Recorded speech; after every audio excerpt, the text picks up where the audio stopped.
Welcome to episode 42 of the Monday Night Review. I am feeling a lot better. Thank you to everybody who sent kind messages and to everyone who enjoyed DB Cooper last week, which was a bit longer.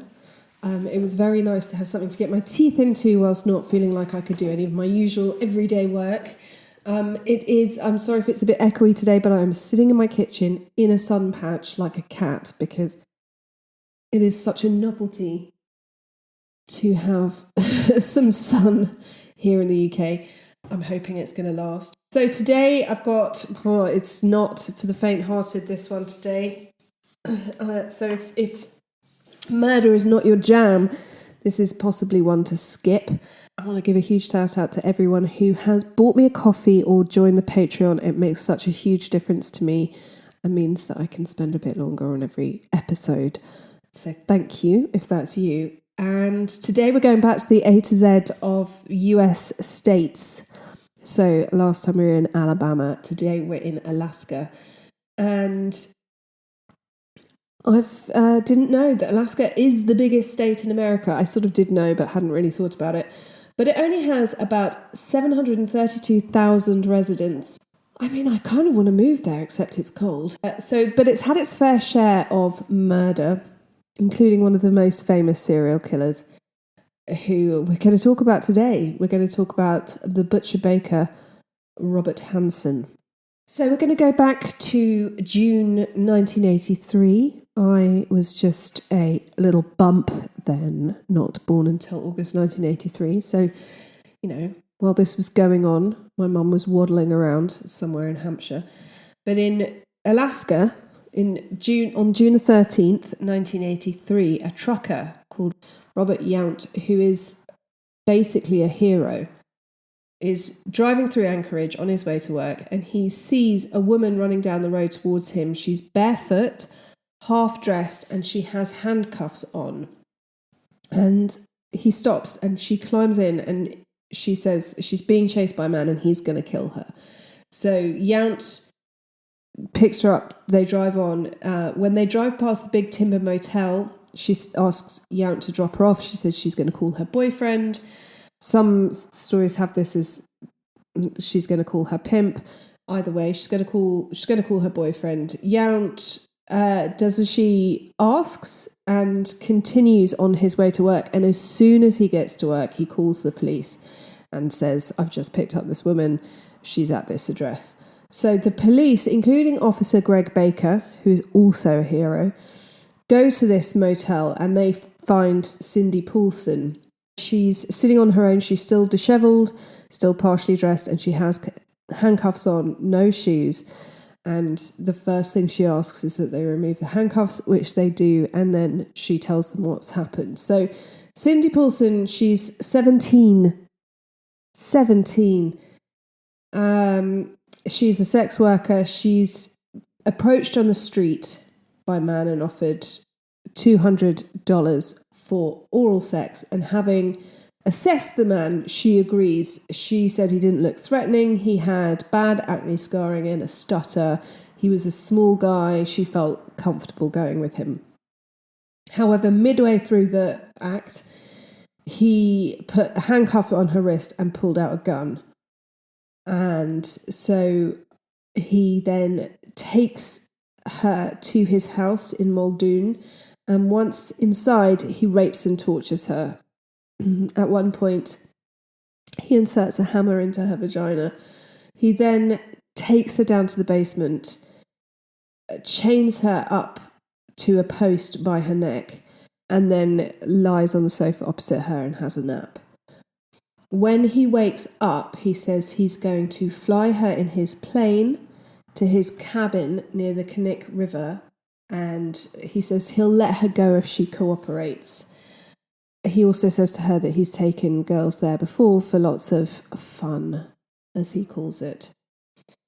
He says he's going to put her in the car and they're going to go to the plane. If she tries to get anyone to help her, he will not only kill her, but he's going to kill whoever she's called to help him. So that would put you off getting help. So he puts her in the back seat of the car. He makes her crouch down. She's got her hands cuffed in front of her. And he drives her to Merrill Airport, where he keeps his small plane. So the area of the Connect River is where everyone goes to do their hunting. You can only access it by plane. There's lots of cabins in the woods there. He's got one of these small planes. So Cindy remains in the back of the car, and he gets out and starts loading stuff into the plane. But she sees that he's left his front door open. So she climbs over the seat, deliberately leaving her shoes in the back seat so that she's leaving evidence, and she runs to the highway.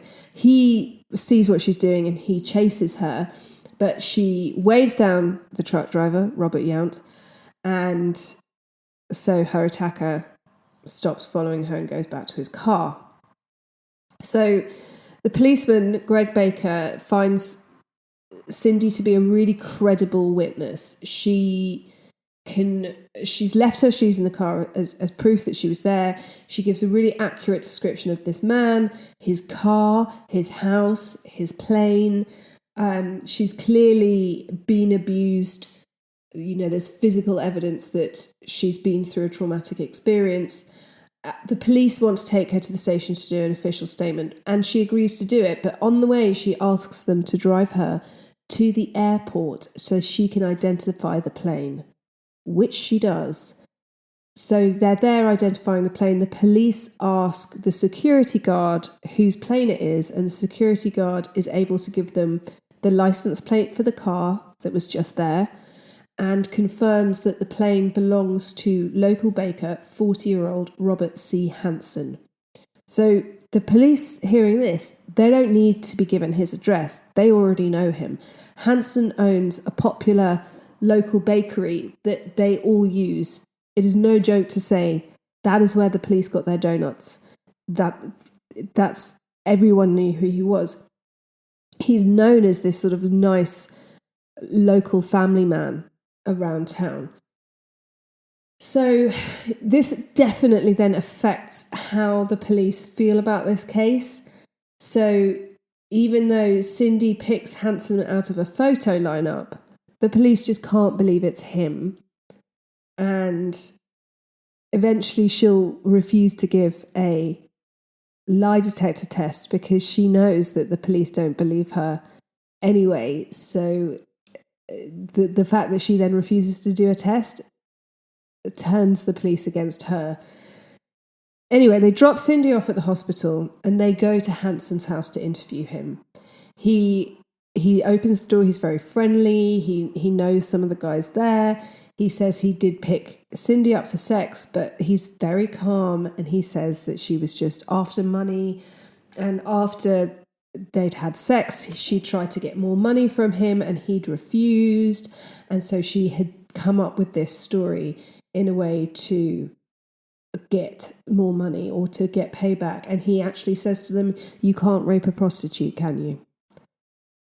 Lovely. So he's got a wife and 2 children. They're vacationing in Europe, and he says that he was hanging out with his 2 friends at the time that she says that she was being raped and tortured by him, and both of whom are happy to be alibis for him, which they are. The police speak to these 2 men who both say that they were with Hansen at the time. So the police don't search the house. They don't have a look. They literally go in for a nice chat with their friend, the baker, and leave. And the case is closed. They have no other evidence. They believe Hansen and not Cindy. And that's that. Or is it? There is one person who it's not case closed. Greg Baker, who originally took Cindy's statement in the hotel room, not only believes her story and doesn't stop working on the case, but he knows something that Cindy doesn't. Well, she probably does know a bit of it, but he knows that the police suspect there's a serial killer working the area because a number of sex workers and table dancers from the local clubs have been going missing. As we always know, sex workers dancers, etc. Nobody cares if they go missing. So it hadn't really been made public. The police hadn't been that fussed about it. But if we're assuming that Cindy Paulson is a sex worker, she probably does know that some women have been going missing, but also she's 17. So we don't know how long she'd been working there. So Greg Baker knows that there have these women going missing, but also he knows that the police have been discovering bodies of women in the Knik River Valley area. And as I said earlier, the Knik River Valley is where you go hunting. You can only get there by plane. People have hunting cabins in the woods.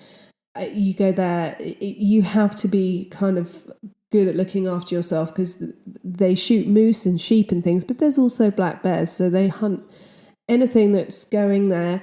And these these bodies have been turning up. When they find the first couple of bodies, the police aren't concerned. They say, we don't believe there's a mass murder out there knocking off young girls. Actually, there is. But when a third body is found, they start to change their mind a bit. So let's go back to July 1980. Construction workers find a body of a woman on the side of the Eklunta Road where they're working. And animals have taken the majority of the remains. There's not a lot left at the scene. The body is really badly decomposed. And this woman has never been identified, and she is known as Eklunta Annie. Other victims have really recently been identified using familial DNA, but not Eklunta Annie. She's the first person to be found. She's believed to be young, a young woman basically, but no one comes forward to say that she's been missing. So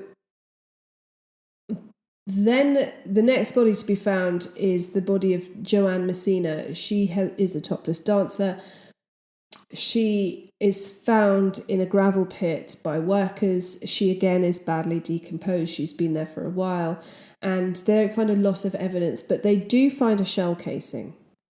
Then we get to September the 12th, 1982, so a year before Cindy Paulson's attack. And two off-duty police officers out hunting, and they find a boot sticking out of the sand on their way home, and they realise it's a partially decomposed leg joint.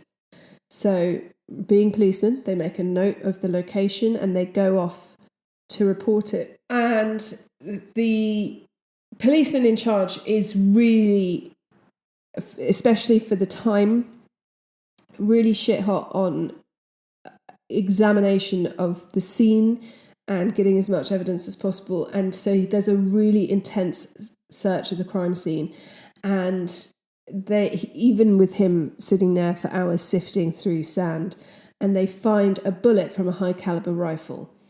So the autopsy shows that this woman is a female. She's been dead for 6 months, died from 3 gunshot wounds. They also find some fabric, which leads them to believe that she was blindfolded at the time of her death. And this body is identified as 24-year-old Sherry Morrow, who is a dancer from the Wild Cherry Bar in downtown Anchorage. Morrow was last seen by her friends on the 17th of September 1981, so a year or so before her body was found, and she said she was going to pose for a man who's going to take some pictures of her. She'd met a photographer, and he was going to take some photos. And it's now that police really think it's time to bring out the big guns. Meanwhile, because Greg Baker knows these bodies have been found and that there is a serial killer on the loose, he starts looking into Hansen's background. He's not swayed by the Baker. Hansen's born in Iowa. He is the son of a strict Danish immigrant father, and they run a family bakery. He helps in the family bakery from early on. He is very small for his age. As an adult man, he was 5'6". He's got severe acne. When he was young, he describes himself as one big pimple. He's naturally left-handed, but was forced by his parents to use his right hand, and that's believed to have really exacerbated his natural stutter to make it really quite bad. In 1957, he graduated high school. He hated high school. He was rejected by the women. He was teased for being small and for having such bad acne, and, high school's cruel. So he graduates in 1957 and he enlists in the Army Reserves. So he only has to do stuff one Sunday a month. And the rest of the time he's working in the family bakery and practicing his hunting. He's obsessed with hunting. And he's discharged from the Army Reserves after a year. And he then marries his first girlfriend when he's 21. But on the 7th of December 1960, he burns down the school bus garage as a form of revenge against his high school, which is very kind of odd behaviour anyway. But he's 21, married, and he just suddenly decides he's going to burn this down. So he gets put in prison for 3 years. His wife divorces him, and he appeals and is paroled after 20 months. But he is assessed there, and he's described as having infantile personality, bipolar disorder with schizophrenic episodes. Despite this, he remarries in 1967 and he wants a new start. So he moves with his wife to Alaska. And Alaska at the time is this place of opportunity. It's considered, a place to go and start families and have a good life. But also he obviously loves hunting, and he gets a reputation as a sort of great outdoorsman and hunter. He's a trophy hunter. He has mounted heads of his catches. I don't know what you call them, trophies of his kills everywhere. He's listed, I think, at least 3 times in the local records for largest things killed. I believe he shoots something with a crossbow. So he's just known as being a great marksman, really good at hunting, kind of outdoorsy, which I think probably adds to his whole persona in the area, because if you're in a hunting area, then someone who's good at hunting is going to be popular. So in 1972, he's convicted of rape and assault, and he's given 6 months in prison because at the time, rape was not a felony crime. I've written blah. In 1976, he's then arrested for stealing a chainsaw, and he's given 5 years. So 6 months for rape, 5 years for stealing a chainsaw. Again, he doesn't do the whole 5 years. And when he's let out, again, they talk about his bipolar disorder, and they say that he has to take lithium to manage his bipolar disorder. But this is never enforced. So as far as we know, he's never taken it. Not that it's necessarily a solution, but obviously, if you're saying that someone needs to be medicated as part of their reason for being let out of prison early, it would be helpful if that medication was then monitored for the benefit of the person as well. Anyway, so he's released after 1 year, and then in the 1980s, he receives a £130,000 payout after pretending that his home's been burgled. And with that money, he opens his own bakery, and then this flourishes. He does really well.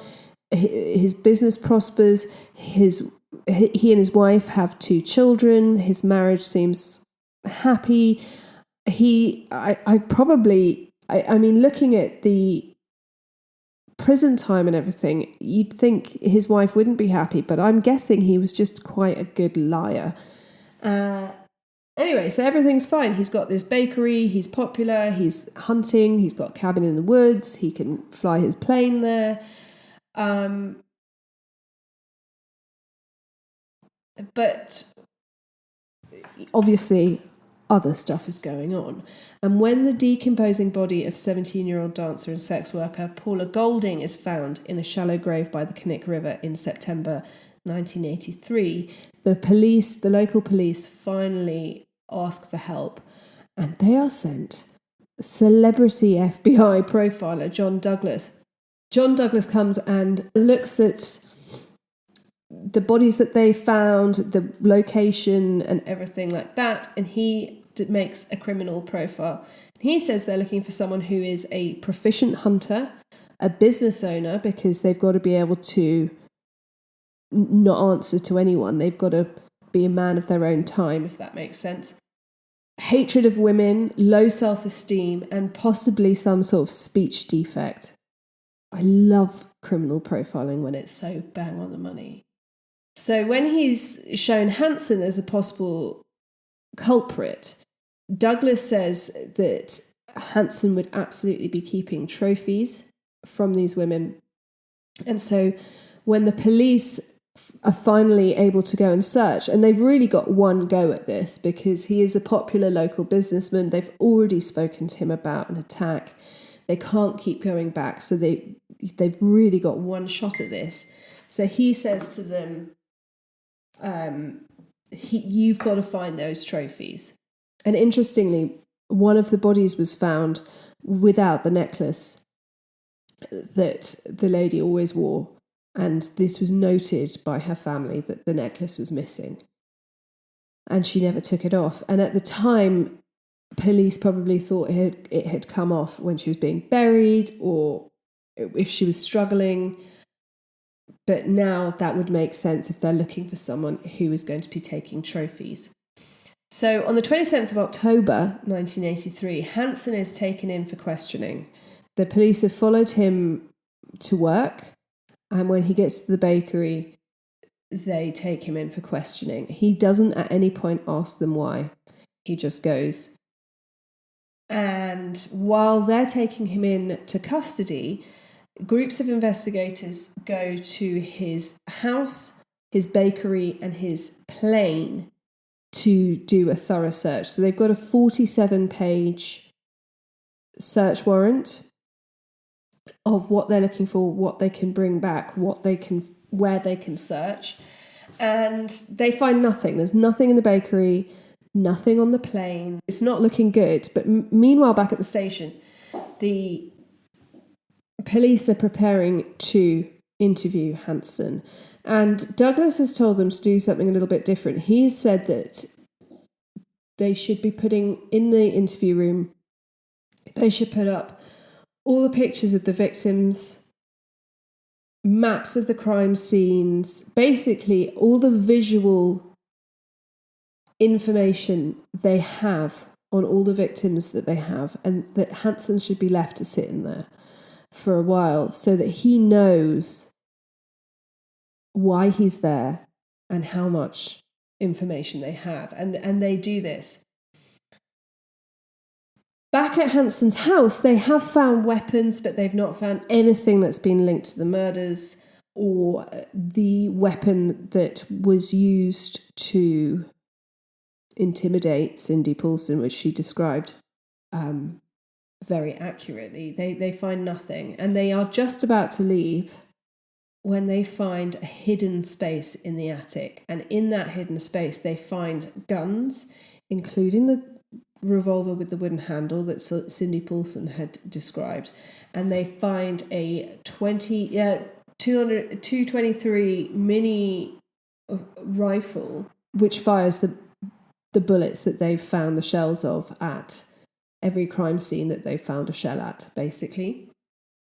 And behind these guns, they find another secret space. And in there, they find jewelry from the victims. They find a map of the Knik Valley area with X's on it, including X's where they know 3 of the remains were found. They find various ID cards belonging to the missing women. And so basically they've hit the jackpot. What they were told they needed to find, i.e. the trophies and evidence that he knew these women, they have found. And while they're conducting this search, a neighbour comes and knocks on the door, and she says, what are you doing here? And they say, we've arrested him for possible murder. And as soon as she hears this, she says, my husband gave him an alibi and it's totally fake. We thought it was just for something minor. And if you're worried, if it's murder, we want to retract the alibi. So the 2 guys who gave alibis for when Hansen was attacking Cindy Paulson go straight to the police station and retract their alibis. Hansen's pleading not guilty. His bail is set at $500,000, and it takes them a while to get the ballistics report back. They've got these shell casings that they have found at some of the grave sites, and eventually it comes back saying that they were all fired from Hansen's rifle. There is no doubt. And on the 22nd of February 1984, Hansen's attorney arranges a meeting with the district attorney, who says if Hansen gives them a full confession, he will only be charged with the 4 cases that they know of and the rape and attack on Cindy Paulson. And Hansen agrees. So he then starts to talk. He confesses to 17 murders, the attack on Cindy Paulson, and more than 30 rapes, all starting from around 1971. And police think that there are more that he's just not admitting to. He says he gets women and he does what he wants with them. If they can convince him that they're not going to go to the police and they're not going to cause any trouble, then he lets them go. If he is at all worried, he takes them to her cabin in the woods. He strips them naked, blindfolds them, and then hunts them down with his hunting knife or a rifle. He accepts this plea bargain and says, that he will identify other grave sites. So he identifies another 15 grave sites, 12 of which were unknown to the police, and they fly him over the area in a military helicopter. They cover the Knik River, Jim Creek, Horseshoe Lake, and the Figure 8 Lake areas, and there's loads of snow on the ground, so they have to mark trees with orange paint and then start digging, and they find a further 11 bodies over the next 8 months. Weirdly, obviously they're using the map that they found that have crosses on, and they knew immediately as soon as they found this map what it was, because the crosses, they saw that some crosses correlated with the bodies that they'd already found. And then as they fly over and he's showing them the locations, they correlate with the X's remaining on the map. But weirdly, there are 4 X's, 4 women they believe he murdered that he doesn't admit to, and we don't really know why. So on the 18th of February 1984, he pleads guilty to the murders of Paula Golding, Joanne Messina, Sherry Morrow, and Declunta Annie, and the attack and rape of Cindy Paulson. Now, obviously, it would be so nice to see him done for all of the murders, but he is given 461 years plus life with no chance of parole and is sent to Lewisburg Penitentiary in Pennsylvania. In 1988, he goes back to Alaska to the new Spring Creek Correctional Facility. Sadly for Hansen's wife and 2 children, they try to stay in Alaska. They last 2 years and then they leave because they get such horrible harassment. But as far as we know, she had absolutely no idea what was going on. And she does file for divorce and she moves. And on the 21st of August, my birthday, 2017, Hansen dies at the age of 75 from underlying health conditions. So the full list of his victims are Celia Van Zanten, who he denies killing, but there is an X where her body was found on the map. Megan Siobhan Emmerich, again, he's refused to admit to killing her, but there's an X on the map. Mary Kathleen Thill, again, denied killing her, but there's an X on the map. Eklunta Annie, Joanna Messina, Roxanne Eastland, whose body was never found, but he did confess to killing her. Lisa Futrell, Sherry Morrow, Andrea Alteri, again, he confessed to killing her, but no body was found. Sue Luna, Robin Pelkey, who was always nicknamed Horseshoe Harriet, but was identified successfully via forensic genealogy in October 2021. Delynn Frey, Paula Goulding, Malay Larson, Teresa Watson, Angela Fedden, and Tamara Pedersen. So those are the women that he either confessed to or that have been linked to or who they believe Hansen is responsible. A really horrible case. Some of those women were found with bullet wounds, but no bullet holes in their clothing. And it's believed that he would strip them naked and let them have a head start and then would hunt them and shoot them, which is just barbaric and awful. So that's the story of the butcher baker, Robert C. Hansen. Whew, Alaska.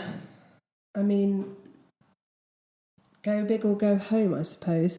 Thank you so much for those of you who've been sending in your ghost stories. I'm researching them. I love to receive them. Anything that you would like me to cover, do send me an email. The email is themondaynightrevue@gmail.com.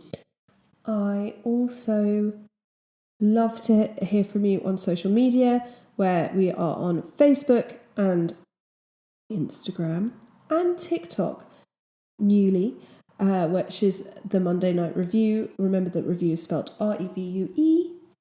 And we have a blog, which is themondaynightrevue.blogspot. So you can find all previous episodes, recommended reading. You can find the links to join the Patreon, to buy me a coffee, all of that jazz. And I hope you are well. We have ducklings arriving next week.